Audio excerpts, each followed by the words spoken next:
Pragati. I'm one of the doctors here at the conference, and I'm just going to be talking to Professor Haslam about some of his thoughts about obesity.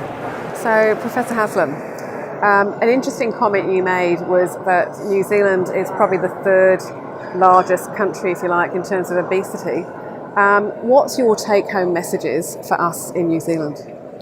Well, I only learnt that New Zealand was third on the list when I arrived in New Zealand. Yeah. I thought the UK had a fighting chance because we're the biggest in Europe, but apparently not. It's Mexico, US, then New Zealand. So you need to do something because obesity prevention, even if it's 100% successful and nobody gains another ounce of weight, you're still heading for an epidemic of diabetes, heart disease and premature death over the next 10 to 15 years.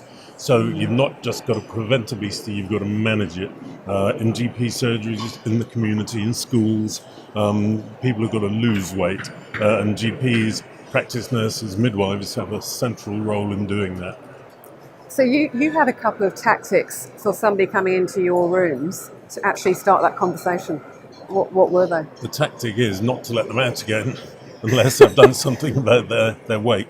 Yeah. Raised the topic, and people think that it's a huge job to talk about someone's weight and to introduce their weight as a topic for their health, but it really isn't. We've all done a lot more difficult things in our lives, like telling people they've got cancer, or that they've had a stillbirth, or their husband's died crashing his car up a tree. So it's really very, very simple to introduce weight.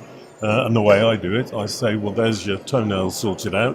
Yeah. Am I looking after your general health properly? Oh dear, no, I'm not. So it's my fault. Yeah. There's no guilt, no discrimination, no telling off and wagging fingers. It's my fault, so I'll just put it right. We'll get your weight, your blood pressure, your cholesterol, your sugar sorted out, and we'll start there. It takes 1 minute. So what about children and obesity? Children's more difficult.